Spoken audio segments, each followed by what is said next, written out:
우리 지난 주일에는 부활 주일에 관한 말씀을 함께 나눴고요. 그 이전까지 하나님의 속성과 관련된 부분을 나누었었습니다. 여러 가지 하나님의 속성들을 살펴봤는데, 사실상 하나님의 속성은 어느 것 하나만을 얘기한다든지 강조할 수가 없습니다. 왜냐하면 하나님은 모든 속성들을 다 아울러서 가지고 계시고 그것을 전체적으로 나타내시는 분이기 때문입니다. 그러나 이 속성이라는 것은 어느 그 특징적인 것들, 그 면을 드러내는 면을 드러내는 것이기 때문에 그런 부분을 주제로 나눠서 우리가 다루었던 것이죠. 그리고 하나님께서 그 속성을 나타내시는 것은 우리가 우리의 이성으로 하나님께서 주시는 은혜의 분량을 따라서 이해하도록 해 주신 것입니다. 근데 사실 우리는 하나님을 안다, 또 하나님을 경험했다, 이런 개인적인 경험들이 있고 수준들이 다 다르겠습니다만, 분명한 사실 하나는 우리가 전제했으면 좋겠습니다. 내가 알고 있는 하나님이 전부가 아니라는 거. 하나님은 내 생각보다도, 내가 아는 것보다도요 훨씬 광대하시고 크시고 놀라우신 분입니다. 그렇기 때문에 우리의 평생에 걸쳐서 하나님을 알아가고 하나님에 대한 지식을 갖고 있다 할지라도 우리가 하나님을 완전하게 알거나 파악할 수 없다는 거 우리가 인정하셔야 하고요. 심지어는 우리가 천국에 가서도, 우리가 나중에 천국 갈 거 아니에요?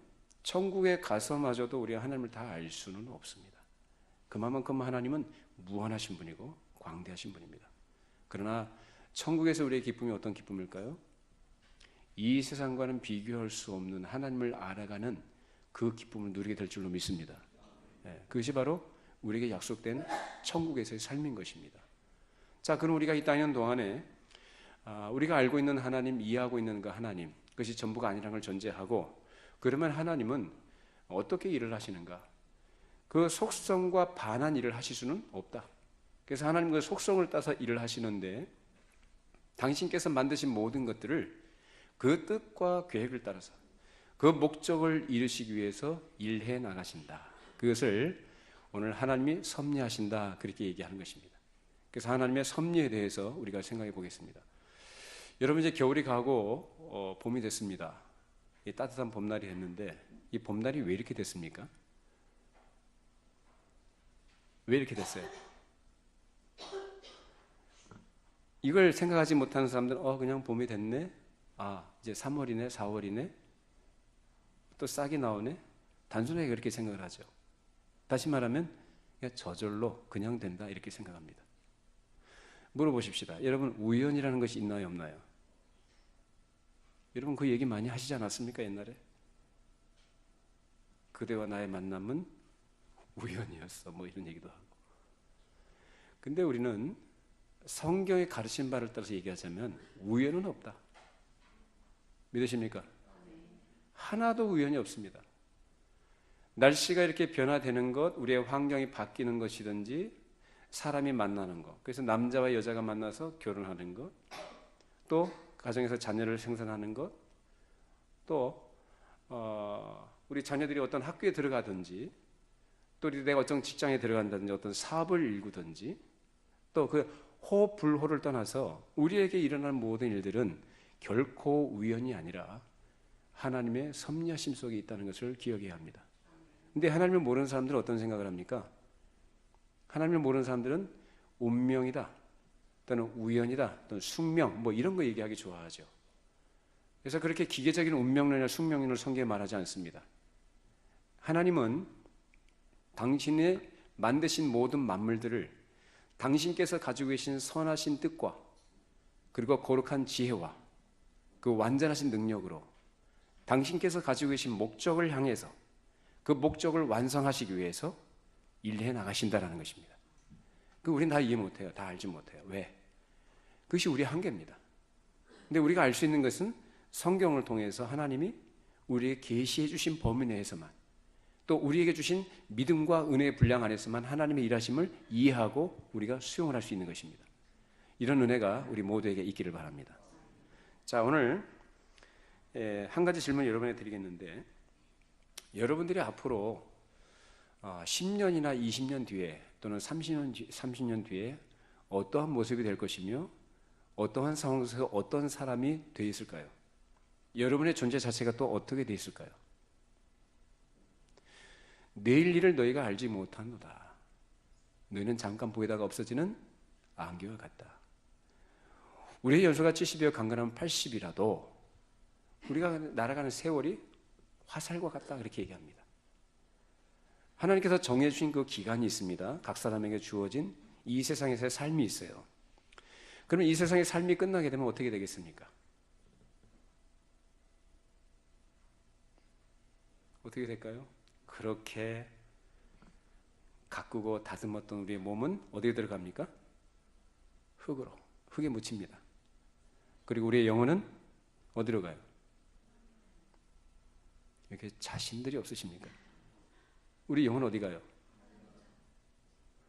지금 말씀하신 분들만 갑니까? 우리의 영혼은 저 천국에 가요.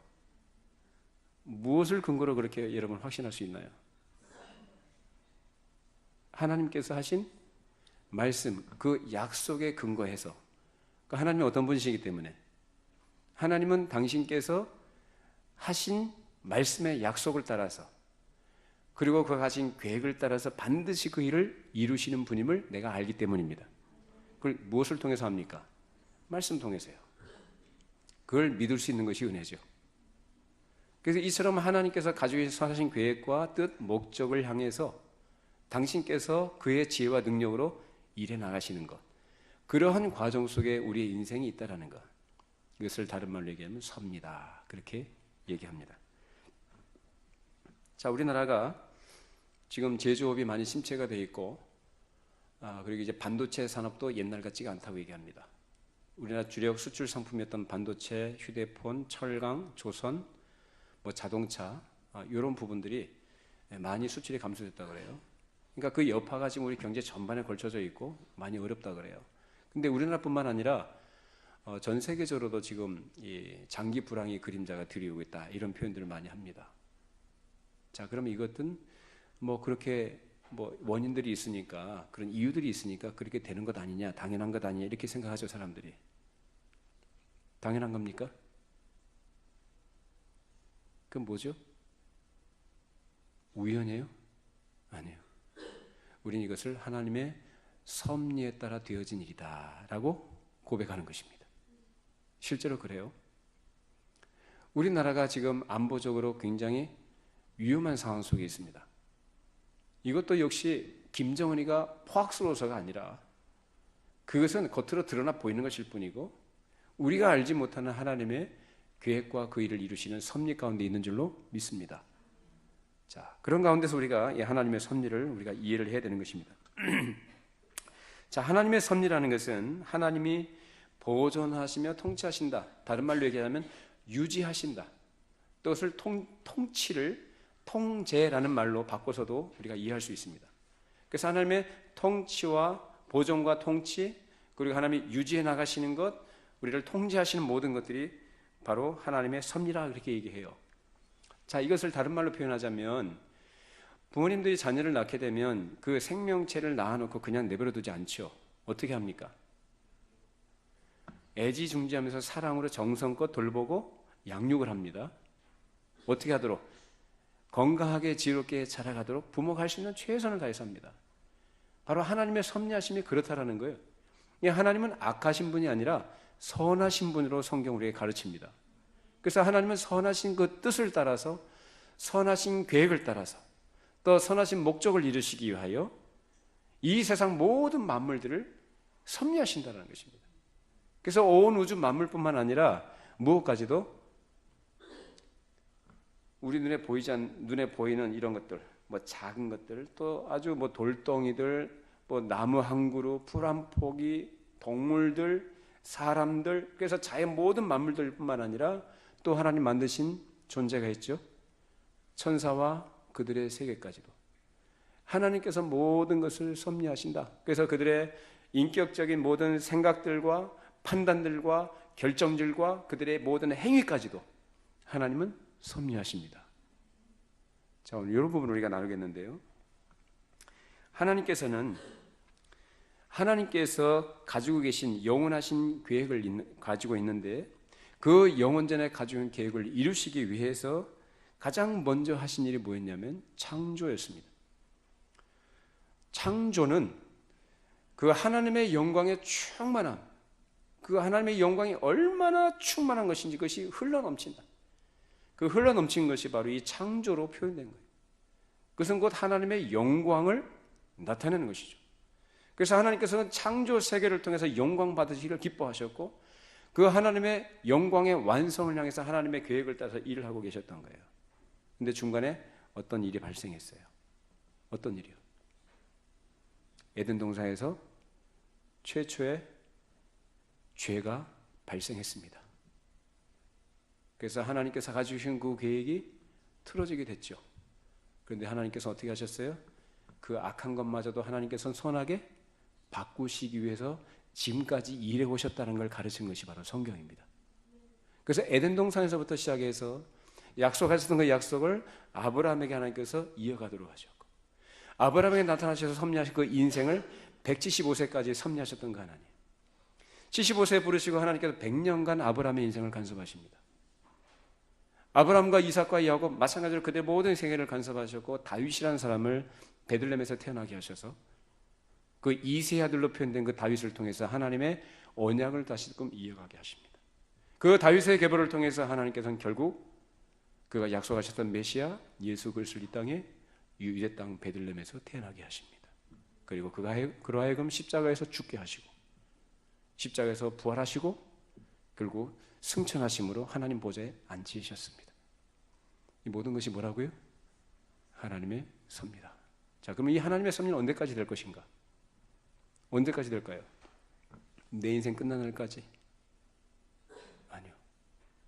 예수께서 이 땅에 재림하셔서 우리를 최종적으로 구원하시고 영광의 나라에 들어가도록 하실 때까지, 그리고 물론 그 이후에도 이어지겠습니다만, 이처럼 하나님의 이 놀라우신 섭리는 영원전부터 작정하시고 계획하신 그 목적을 이루시기 위한 하나님의 일하심이다라는 거예요. 그래서 우리는 사실은 그 원대하고 너무너무 광대한 하나님의 계획과 그 목적 하에서 우리의 인생이라는 것은 사실 한 작은 점에 불과합니다. 마치 큰 퍼즐판이 있으면 그 퍼즐판을 하나님께서 하나하나 이렇게 맞춰 가시듯이 그런 일부분을 우리가 감당하도록 하셨고 그 부분을 우리가 살아가도록 하나님께서 하셨다는 거예요. 무엇을 위하여? 하나님의 선하신 뜻을 이루기 위하여. 그래서 이 땅에 그것을 구체적으로 하나님께서 불러내신 모임이 바로 교회인 것입니다.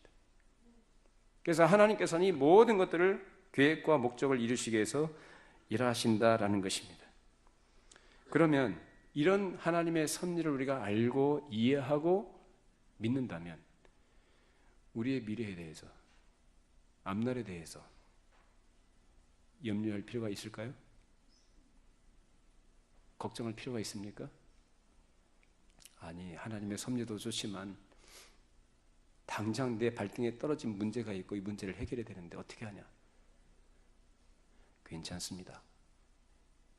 하나님은 그 사랑하는 자녀를 외면하지 아니하십니다. 하나님은 우리를 돌보시는 분이에요. 믿으십니까? 우리가 지금까지 살아온 여정을 한번 살펴보십시오.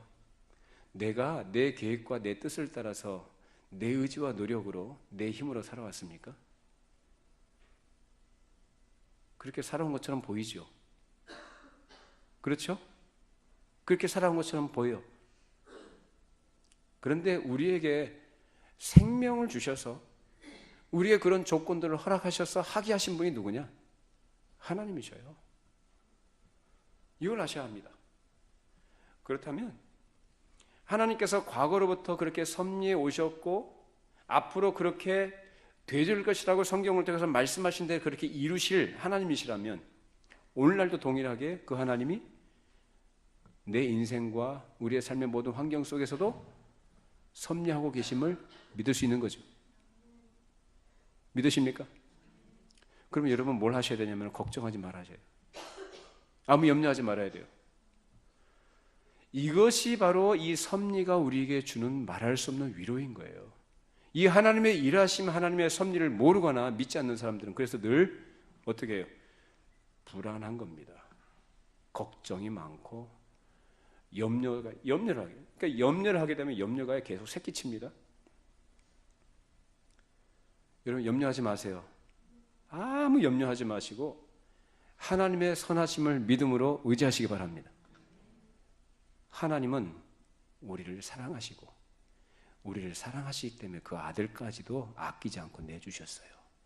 그 하나님이 뭘 아끼시겠습니까? 꼭 기억하세요.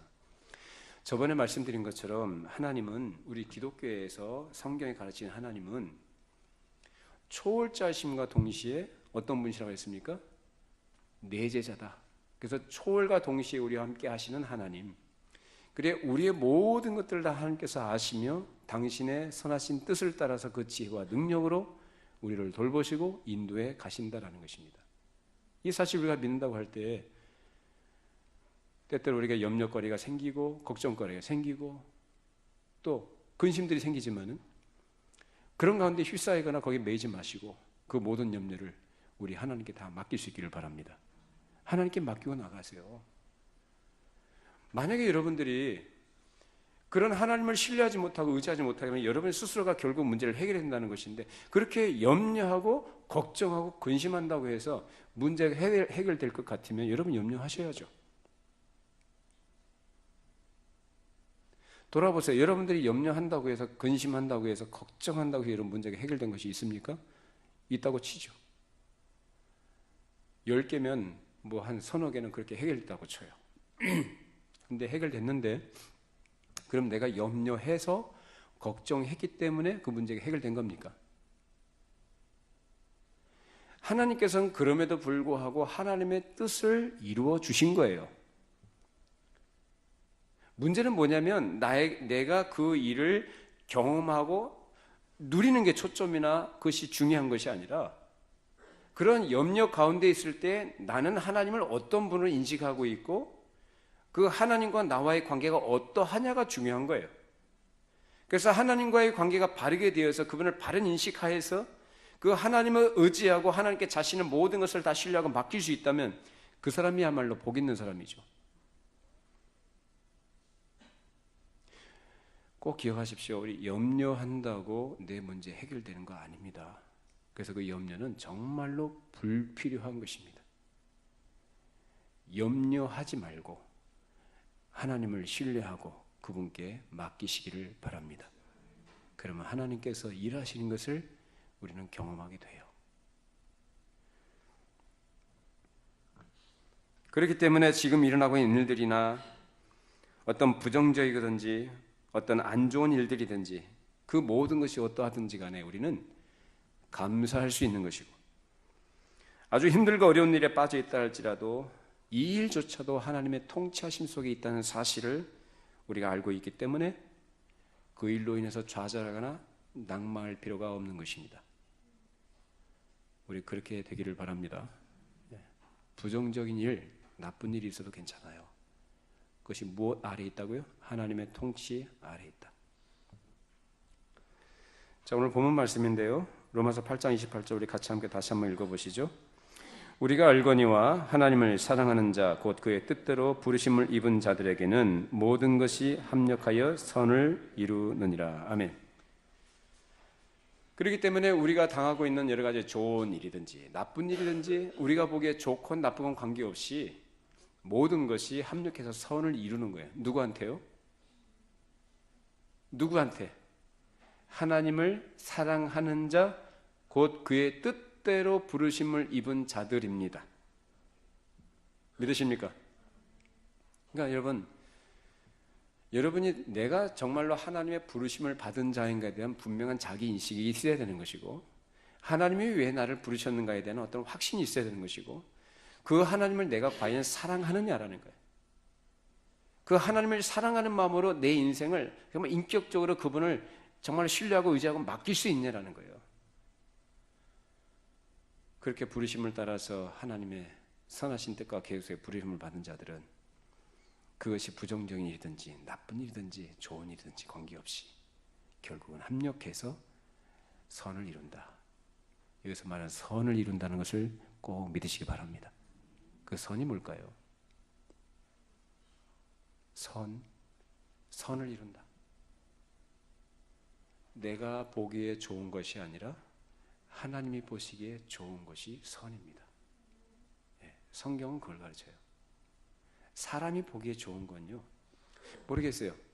그것이 하나님 보시는 것과 같은 시야와 관점을 가지고 볼 수 있다면 뭐 같은 것이겠습니다만, 대개 보면 하나님이 보시기에 좋은 거하고 내가 보기에 좋은 것이 일치하진 않아요. 그러나 항상 기억하셔야 될 것은 내가 보기에 좋은 것이 좋은 게 아니다라는 거예요. 하나님이 보시기에 좋은 것이 선인 줄로 믿으시기 바랍니다. 그것을 하나님이 이루신다는 거예요. 그러니 불안할 필요 없고 걱정할 필요가 없습니다. 왜? 하나님은 선하시니까. 자, 그러면 이 섭리는 어디까지, 그 범위가 어떤가? 하나님께서는 이 온 우주 만물이라고 했어요. 그 만물을 다 하나님을 섭리하신다고 했는데, 우리 마태복음 5장 45절 읽어보시죠. 이같이 한즉 하늘에 계신 너희 아버지의 아들이 되리니 이는 하나님이 그 해를 악인과 선인에게 비추시며 비를 의로운 자와 불의한 자에게 내려주심이라. 자, 햇빛과 비가 내리는 것, 해가 뜨는 건 왜 뜹니까? 그게 우주의 법칙이니까 뜨는 거죠. 해가 어디서 떠요? 해가 서쪽에서 떠요? 동쪽에서 뜨고 서쪽에서 지는 거예요. 해가 지면은 또 달이 떠오르는 것처럼 보이죠. 달은 항상 있지만 그때 보이는 거죠. 그리고 비가 내리는 것도 역시 누가 내려주시는 겁니까? 수증기가 증발해서 올라가가지고 그것이 응집이 돼서 이게 기온차가 생기면 그것이 비로 내리거나 눈이 내리고 그렇게 되는 건가요? 그렇게 과학적으로 설명할 수 있지만 그 모든 것들을 이루시는 분이 누구예요? 하나님이십니다. 하나님께서 허락하지 않으시면 비도 안 내립니다. 요새 미국의 캘리포니아가 굉장히 가뭄으로 힘들다고 그래요. 그 이 이유에 대해서 사람들은 뭐 엘니뇨 현상이다, 뭐 온난하다 여러 가지 얘기를 합니다만은, 그러나 그 모든 것들은 하나님께서 그 배후에서 하나님의 섭리 속에서 이루어지도록 하신다라는 거예요. 이런 하나님의 선하심, 섭리하심을 믿지 못하면 그래서 뭘 지냅니까? 비 올 때까지 기우제라는 걸 지내죠. 돌 쌓아놓고 뭐 돼지머리 갖다 놓고 뭐 굿하면서 막 비 좀 내려달라고, 자기들이 알지도 못하는 신에게, 실체가 없는 그런 자기들이 알지 못하는 신에게 그렇게 간절하게 비를 내려달라고 그렇게 기우제라는 걸 지내요. 그러나 그것은 헛된 일입니다. 비도 하나님이 내려주셔야 되는 것이고, 이 해도 또 시간이 지나면 오늘 또 일몰이 되면 해가 지고 또 다시 일출 또 이렇게 오고, 우리가 그렇게 생각할 게 아니라 이것은 하나님께서 우리에게 허락하시는 것이면 우리가 그렇게 믿음으로 고백할 수 있어야 되고 그렇게 믿음으로 살아야 되는 것입니다. 이처럼 하나님께서는 우연히 햇빛이 비치거나 비가 내리는 것이 아니라 하나님께서 그 모든 것을 허락하시고 주시는 것임을 분명히 가르치고 있습니다. 자, 또한 이런 것들뿐만 아니라 하나님이 만드신 이 세상에 존재하는 모든 생명체들이 살아가는 모든 것들도 역시 하나님께서 섭리하신다라고 성경은 분명히 가르쳐요. 마태복음 6장 26절 30절입니다. 공중의 새를 보라, 심지도 않고 거두지도 않고 창고에 모아 들이지도 아니하되 너희 하늘 아버지께서 기르시나니 너희는 이것들보다 귀하지 아니하냐. 오늘 있다가 내일 아궁이에 던져지는 들풀도 하나님이 이렇게 입히시거든 하물며 너희일까 보냐. 믿음이 작은 자들아. 자, 우리는 먹고 살 것 때문에 걱정을 많이 합니다. 그래서 직장도 그렇게 힘들지만 다니는 것이고 또 여러 가지 경제활동을 많이 하죠. 자, 그러나 우리는 하나님께서 이 동식물들도 하나님께서 먹이시고 있다는 것, 그리고 걔네들이 자기들 마음대로 자연적으로 우연히 그렇게 먹고 살아가는 게 아니라 누가 먹이신다고 예수님 말씀하셔요? 하나님께서 먹이신다. 공중의 새를 봐라. 걔네들이 뭐 심기를 하냐, 거두기를 하냐, 창고에 모아들이를 하냐. 그런데 그렇게 하지 않아도 너희 하나님께서, 아버지께서 먹이시지 않느냐라는 거예요. 그 새들에게는 하나님이 아버지예요, 아버지 아니에요? 아버지 아니죠. 근데 우리에게는 아버지예요. 이 하나님을 여러분 믿어야 됩니다. 이 하나님을 신뢰하시기 바랍니다. 그러니까 신뢰하시라고요. 아무 염려하지 말고. 이런 동식물들도 하나님께서 그렇게 친히 간섭하시고 통제하신다라는 것을 예수님 말씀하셨어요. 또 마태복음 10장 29절 31절입니다. 참새 두 마리가 한 앗사론에 팔리지 않느냐.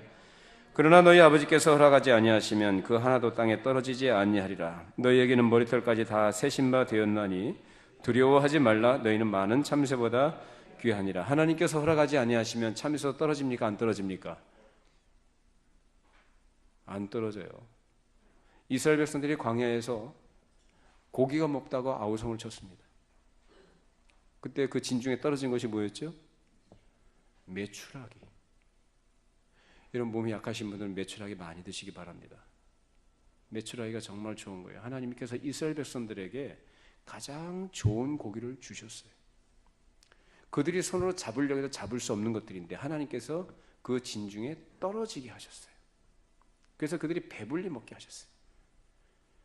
이처럼 하나님께서 모든 것들을 그의 돌보심과 통제 속에 이루어가고 계신다는 것입니다. 뿐만 아니라 사람들이 행하는 일들과 한 나라의 흥망성쇠마저도 하나님의 선하신 뜻과 계획 속에서 이루어진 일들이다라는 것입니다. 우리 사도행전 17장 26절 말씀입니다. 인류의 모든 족속을 한 혈통으로 만드사 온 땅에 살게 하시고 그들의 연대를 정하시며 거주의 경계를 한정하셨으니. 우리 남과 북이 이렇게 갈라져 있는 것 누가 하신 겁니까? 미국과 소련이 갈라놓은 거예요? 겉으로는 그렇게 보이지만 누가? 하나님께서 하신 거예요. 중국과 북한, 러시아 이렇게 국경을 접하고 있는 것 경계를 정하신 건 누가 하신 거예요? 하나님이 하신 거예요. 중국이라는 나라가 저렇게 경제적으로 부강한 나라가 된 것, G2라고 표현될 정도 그렇게 강한 나라가 되도록 하신 것이 누가 하신 겁니까? 하나님이 하신 거예요. 우리가 시간이 없어서 제가 다 살펴보지 못하지만 성경에는 이러한 얘기가 허다합니다. 다니엘서를 보면은 느부갓네살 왕이 꾼 큰 금신상 꿈이 있잖아요. 그 꿈 이야기도 마찬가지로 그 다니엘이 환상을 본 것도 마찬가지로 하나님께서 모든 역사의 스케줄을 하나님께서 갖고 계시고 그 스케줄을 따라서 하나님께서 역사하신다는 걸 가르쳐 준 거 아닙니까?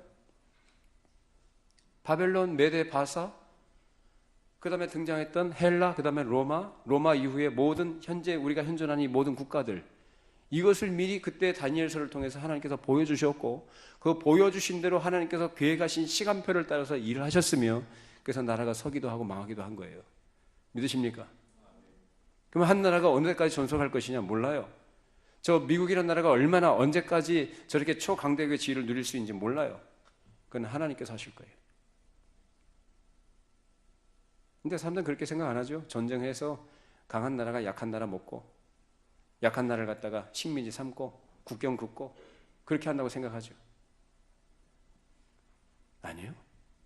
그는 겉으로 드러나 보이는 사람들이 하나님을 알지 못하는 사람들이 하는 얘기. 그러나 우리 믿는 사람들은 모든 것이 하나님의 섭니다라고 믿음으로 고백해야 될 줄 믿습니다. 하나님의 계획 속에 있다는 거예요.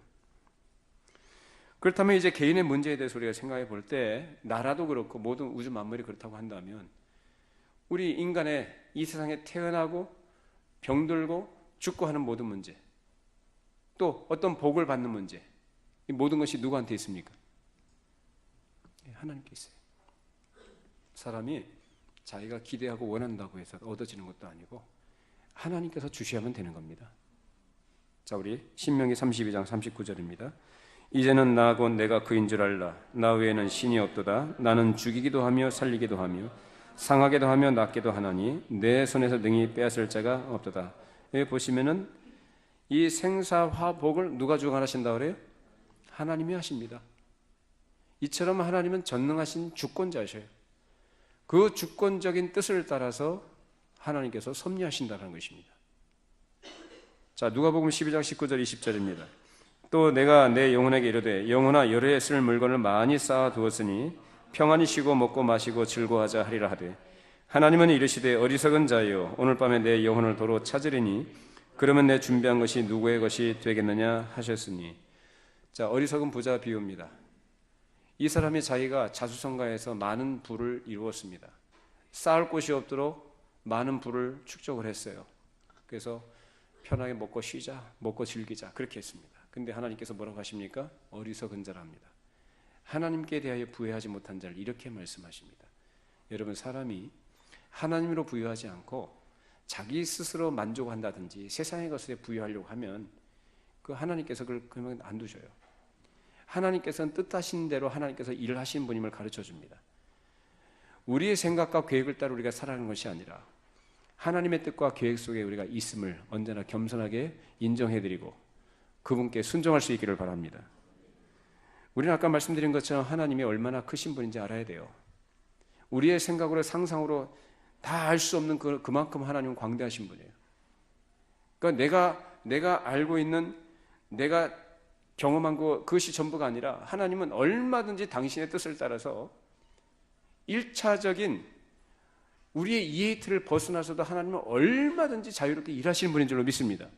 그렇기 때문에 그 일하심에 대해서 우리는 그것이 이해가 안 되니까 이러니 저러니 여러 가지 말들을 하고 때로는 하나님께 불평할 수도 있습니다만은 우리 믿는 사람들이 그걸 말하는 게 아니라 뭐라고 얘기합니까? 하나님의 섭리다라는 거예요. 그렇기 때문에 뭐 하라는 거예요? 그 하나님께 모든 걸 그냥 맡기라는 겁니다. 네가 다 알아서 이해하니까 맡기라는 게 아니라 그 하나님이 그러한 분임을 안다면 그냥 네가 다 이해가 안 되더라 어떻게 하라는 거예요? 다 맡겨드려라.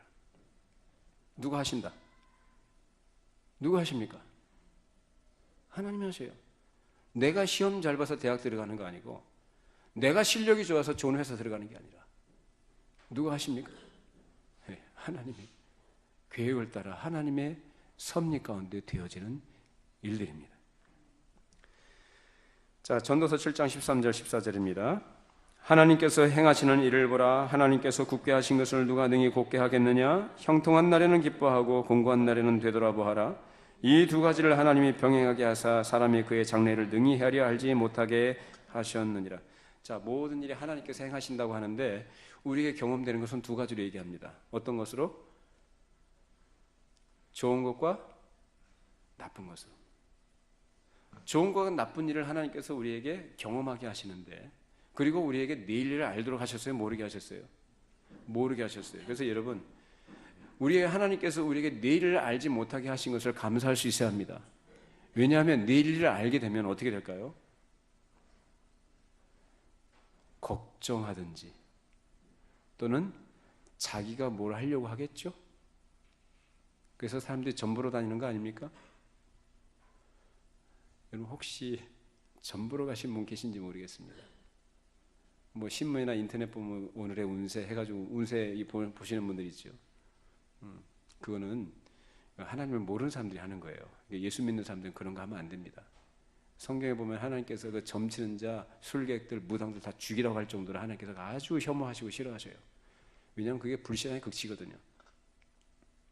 우리는 하나님의 손안에 있다는 것을 믿고 하나님께 맡기는 사람들이니까 아무 걱정할 필요 없다고 그랬어요. 예. 그래서 하나님께서 내일을 알지 못하게 하신 것은 무엇 때문이냐면 우리로 하여금 그 하나님을 경외하도록 하시기 위함입니다. 그 하나님을 경외해야죠. 그게 하나님이 원하시는 거예요. 그 하나님은 우리가 그 하나님을 경외하고 그 앞에 순종하고 그분을 의지하는 이걸 가장 기뻐하셔요. 그렇게 하시기 바랍니다.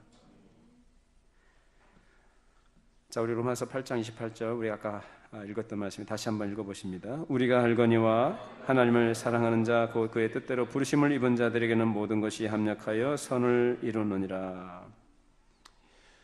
이 말씀 그대로 될 줄로 믿습니다. 우리는 모든 것에 좋은 일과 더불어서 좋지 않아 보이는 모든 일들까지 전도서 말씀처럼 좋은 일과 나쁜 일까지 다 하나님께서 병행하게 하시면서 그 모든 일이 무엇을 이루도록 하신다고요? 예, 선을 이루도록 하신다는 말씀인 것입니다. 자, 그러면 여러분들이 이런 말씀 들으시면 그래? 그러면 하나님께서 다 하시네? 그러면은 나는 아무것도 안 해도 되겠네? 나는 뭐냐? 이런 생각을 가질 수도 있겠죠. 이런 생각을 가지는 것은 하나님께서 섭리하시는 방식을 이해하지 못하기 때문에 그렇게 생각을 하는 겁니다. 근데 하나님께서 이 섭리하시는 방식에는 어떤 방식이냐면 하나님께서는 목적을 정해놓으신 그 목적을 이루시는 수단도 하나님께서는 정해놓으셨어요. 그 수단을 사용하시면서 일을 하시는 분이에요. 쉽게 말하면 하나님께서 모든 피조 만물을 창조하셨잖아요. 그러면 존재하는 모든 것은 그 모든 것에 맞는 특질들, 성격을 부여하셨어요. 그 특질과 성격을 사용하셔서 그것을 통해서 하나님은 통치해 나가신다는 겁니다. 예를 들면 물은 어디에서 어디로 흘러갑니까? 위에서 아래로, 위에서 낮은 곳으로 흘러가도록 되어 있어. 그것이 물의 성질이에요. 자, 또 돌멩이도 마찬가지고 모든 것이 뭐 만유인력이다, 법칙이다 이렇게 얘기하죠. 또 해가 하는 기능은 뭐죠? 태양이 떠서 하는 기능이 뭐예요? 빛을 내고 열을 내도록 한 거죠. 저 태양이 계속해서 폭발을 하기 때문에 저 열과 빛을 낸다고 얘기하잖아요, 과학자들이. 근데 열과 빛을 내도록 하는 그 근본 원인이 뭐냐라는 거예요. 원인. 하나님이 하신 거예요. 하나님의 정해놓으신 법칙 하에서 그게 되는 거래요. 모든 행성들과 이 지구와 해와 달과 별들이 그 자리를 지키고 그 궤도를 돌고 그 궤도를 따라서 질서정연하게 운행하는 것도 모든 것이 다 뭐예요? 하나님이 정해놓으신 법칙입니다. 근데 사람들은 그것을 자연 법칙이라 그렇게 얘기해요. 이제 봄이 돼서 새싹이 나옵니다. 만물이 소생한다고 그럽니다. 때가 되어서 자연 법칙에서 그렇게 되는 거죠. 근데 그 성격을, 그 특질을 누가 부여하셨어요? 하나님이. 여러분이 이 세상에 태어난 건 누구를 통해서 태어나셨어요? 여러분의 부모님이 계셨기 때문에 이 땅에 태어나신 거죠. 하나님은 전능하신 분인데 왜 부모님을 통해서 태어나게 하셨을까? 그 하나님의 정의로우신 법칙이에요. 지금 무슨 말 하려고 하는지 이해하십니까? 이스라엘 백성들을 하나님께서 애굽 땅에서 그냥 확 들어가지고 가나안 땅에다 그냥 심어 놓으시면 될 것 같은데 왜 그토록 그 복잡한 과정을 거쳐서 40년 동안 광야에서 헤매게 하시고 이렇게 가나안 땅을 정복 전쟁을 치르게 하시면서 그렇게 들어가게 하십니까? 그게 하나님의 정의로우신 법칙이에요. 이것을 우리가 이해합니다. 이걸 이해하지 못하면 그래서 자기의 어떤 책임과 어떤 역할에 대해서도 관심을 두지 않아요. 아주 극단으로 가죠. 자, 예를 들면 우리 학생들은 공부를 열심히 해야 좋은 성적을 거두게 돼 있죠? 공부 안 했는데도 하나님은 전능하신 분이니까 그분께 기도하면 하나님이 지혜를 주셔서 좋은 성적을 거두게 되던가요? 그건 하나님이 정해놓으신 법칙이 아니에요. 다시 말하면 학생은 열심히 공부하도록 되어져 있고 그 공부할 때에 하나님께서 좋은 결과 얻게 하셨고 우리가 밥을 먹어야 생명을 유지하고 건강하게 살아갈 수 있도록 하나님께서 해놓으셨죠. 우리에게 부여하신 성격이고 특질이다 그 말입니다. 그러니까 밥을 먹어야 힘을 낼 수 있고 건강한 거예요. 그리고 운동도 해야 되는 것이고 또 열심히 일을 해야 내가 수고의 열매를 거두게 되는 거예요. 쉽게 얘기하자면은 농사를 짓게 되면은 콩 심은 데 뭐가 나요? 콩이 나고 팥 심은 데는 팥이 나요. 이게 농사의 법칙 아닙니까? 이처럼 하나님께서는 무엇을 심든지 그대로 거두게 하신다라는 거예요. 그게 하나님의 정해놓으신 법칙이고 성격이고 특질이고 하나님께서는 그것을 통해서 일하신다라는 것입니다. 자, 그러면 사람은 뭡니까? 사람은 모든 다른 피조물과 달리 하나님의 형상을 따라 지었기 때문에 우리에게 뭘 주셨어요? 자유의지라는 걸 주셨죠. 그 자유의지는 우리가 프로그램된 로봇이나 기계가 아니다라는 얘기예요. 하나님의 형상을 따라 지음받은 인격체라는 얘기입니다. 다시 말하면 우리가 의지적인 어떤 결정을 할 수 있는 존재라 그 말입니다. 근데 그 의지, 자유의지라는 것은 그 자유는 하나님의 권위 아래에서의 자유예요. 그런 의미에서 얘기할 때 상대적인 자유라 얘기하는 거예요. 절대적 자유가 아니라. 한계가 있다 그 말입니다. 그러나 그 자유를 가지고 하나님께서 우리라고 뭘 하도록 하셨습니까? 죄 짓도록 자유를 주신 게 아니잖아요. 뭐 하도록? 자기를 창조하신 하나님을 하나님으로 인정해드리고 그분을 사랑과 경외심으로 기쁨으로 섬기도록 하시기 위한 거예요. 하나님께서 그를 통해서 영광 받으시기를 기뻐하시기로 하셨습니다. 그래서 하나님께서는 그런 자유의지를 우리에게 주셔서 우리를 생각하게 하시는 거, 생각하고 어떤 것을 판단하게 하시고 결정하게 하시고 행동하게 하시는 것을 통해서 하나님은 통치하신다는 거예요. 이해되십니까? 이게 하나님께서 섭리하시는 방식이에요. 그러니까 나는 아무것도 할 것도 없고 난 책임도 없고 의무도 없다? 역할이 없다? 그게 아니죠.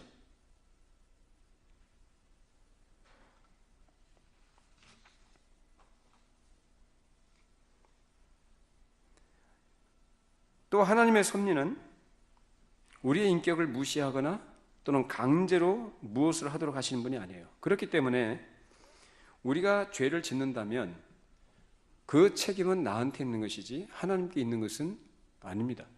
아담이 죄를 지은 거 누구 책임이죠? 아담이 죄를 지은 건 자기 책임이죠. 하나님 책임이 아니라. 하나님은 죄의 조성자가 아니에요. 아담이 죄를 유혹을 받아서 지은 거예요. 그래서 그 죄에 대한 대가로 그가 처한 것이 사망의 형벌입니다. 또한 자기 행위에 대해서 책임을 지도록 하셨는데 가룟 유다가 예수님을 은 30을 갖고 팔았습니다. 누가 강요했습니까? 하나님께서 그걸 그렇게 하도록 하셨나요? 아니죠. 자기 자신의 욕심에 이끌려서 자유로운 의지를 가지고 죄를 지은 것이죠. 그 책임은 누구한테 있는 거예요? 자기 자신에게 있는 거죠. 그러나 하나님께서는 그 일을 통해서도 무엇을 이루셨습니까? 하나님의 선하신 뜻을 이루셨습니다. 유대인들과 대제사장들 마찬가지로 예수님을 십자가에 못 박기로 그들이 결의를 했어요. 모의를 했어요. 그건 자기들이 생각할 때 가장 최선의 방법이었고 가장 지혜롭고 탁월한 방법이라고 생각을 했어요. 그러나 그것은 곧 누구의 뜻을 이룬 일이 됐습니까? 예, 하나님의 구원 계획을 이루는 일이 됐습니다. 지금 하나님의 섭리하신다는 거 아시겠습니까? 자, 우리 하나만 얘기하고 마치죠. 구약 성경에 보면은 이 섭리에 대해서 우리가 잘 알고 있는 그 요셉 이야기가 나와요. 창세기 37장부터 50장까지 그 요셉과 관련된 얘기입니다. 그 요셉 이야기 어떻게 전개됩니까? 요셉이 아버지에게 사랑을 받으니까 그 사랑을 독차지한 그 동생을 형들이 미워해요. 요셉이 꿈을 꿔서 꿈 얘기해 줬어요.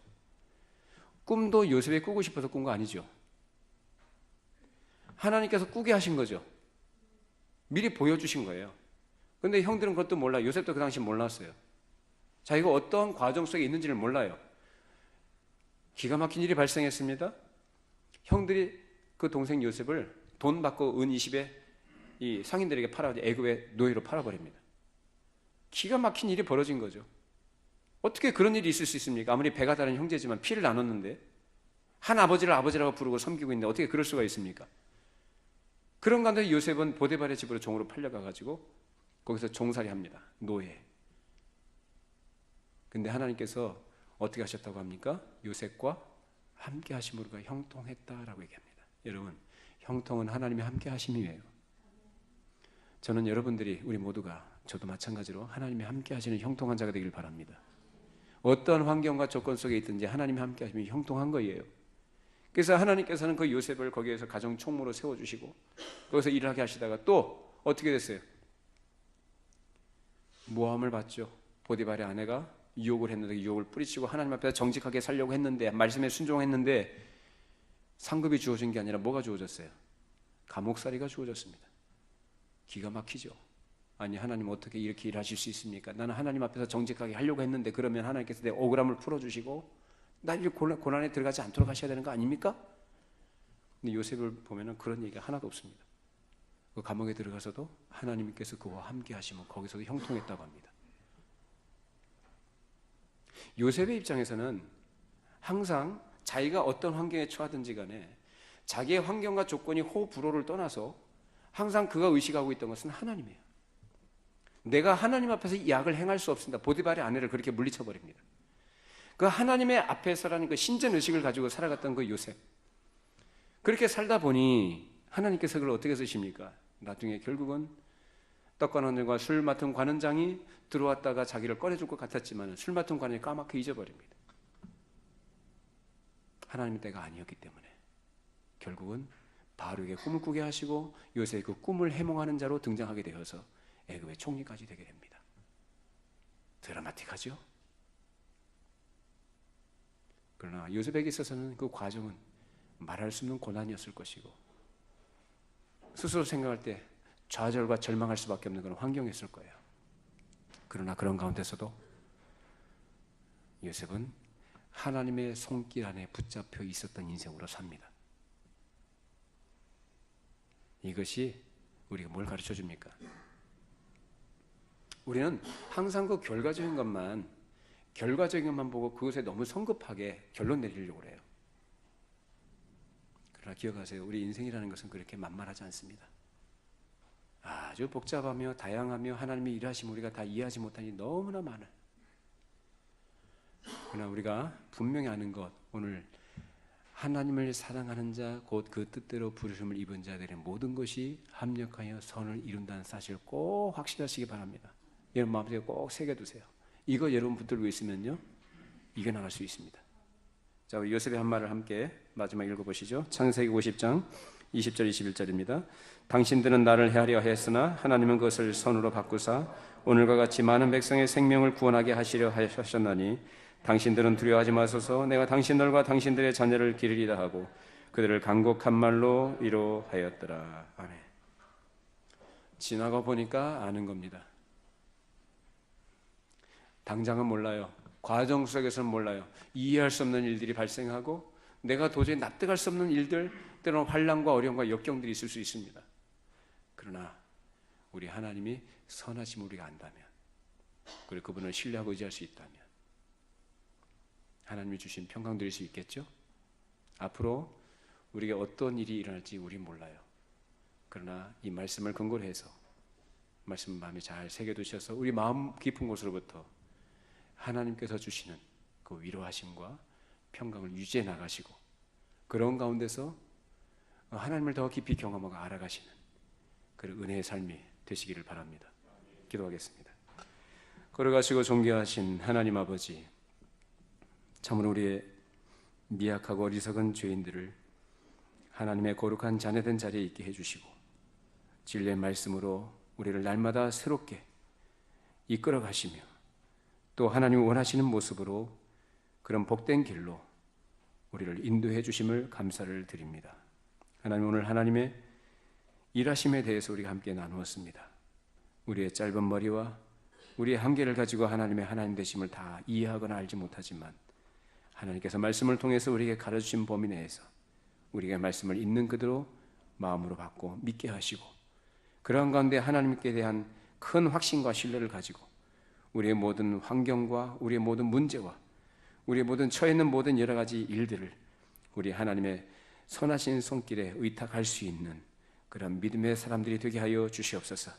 그래서 우리가 어떤 일을 만나든지 주님께서 함께 하심을 알고 하나님과 함께하는 그런 형통한 자들로 살게 하여 주시고 결과적으로 하나님께서 모든 것이 합력해서 하나님 보시기에 가장 좋은 것을 이루실 것을 저희들이 기대하며 그 소망 안에서 힘있게 우리의 삶을 영해 나갈 수 있도록 복을 내려 주시옵소서. 예수님의 이름으로 기도하옵나이다. 아멘.